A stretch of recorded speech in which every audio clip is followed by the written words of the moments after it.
Welcome back my dear learners.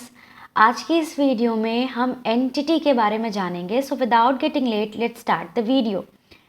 What is an entity? First let's see the definition. Entity की definition क्या होती है? An entity means an economic unit which performs economic activities. Now, in the previous videos, I told you about the economic activities. Now, first understand what are these economic activities. Those activities which involve the exchange of money. वैसी activities जिसमें money का exchange होता है, like for the activities in which you get return money. ऐसी activities जिन्हें perform करने से आपको पैसे मिलते हैं, those activities are considered as economic activities. Now entity means an economic unit which performs an economic activity. वैसे यूनिट जो इकोनॉमिक एक्टिविटीज़ को करते हैं, those units are termed as entity. A business entity means an enterprise established in accordance with law to engage in business activities. Now, accordance with law means the laws that are made for the registration of a business firm. वो law जो बने हैं किसी भी business form के registrations को लेकर के या उनकी रनिंग को लेकर के, उन लॉ के अकॉर्डिंग वैसी जो भी एंटिटी इस्टेब्लिश होती है और जो बिज़नेस एक्टिविटीज़ में इन्वॉल्व होती है और जिनमें इकोनॉमिक एक्टिविटीज़ हो रही होती है, वो उसे हम बिज़नेस एंटिटी कह सकते हैं.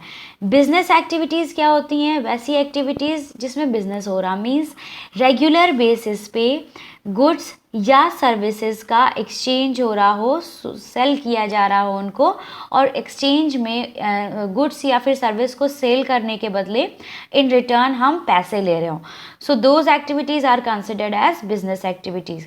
ध्यान रखना है कि बिजनेस एक्टिविटीज़ वैसी इकोनॉमिक एक्टिविटीज़ हैं जो रेगुलर बेसिस पे की जाती हैं. ये नहीं कि आपने एक बार फर्नीचर सोल्ड कर दिया तो आप बिजनेस कर रहे हैं. You have to do that work on a regular basis. वो काम रेगुलर बेसिस पे होना चाहिए.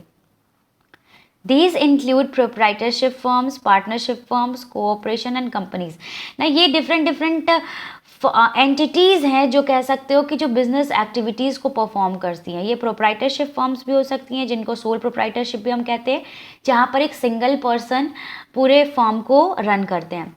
पार्टनरशिप फर्म्स जहाँ पर मोर देन वन पीपल लगे होते हैं किसी फर्म को चलाने में.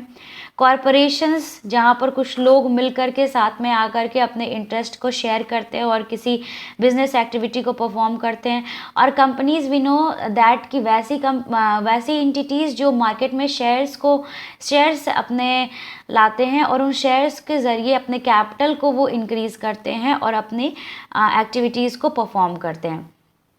फॉर एग्जाम्पल टाटा स्टील एक एंटिटी है जो बिजनेस एक्टिविटीज़ परफॉर्म कर रही है.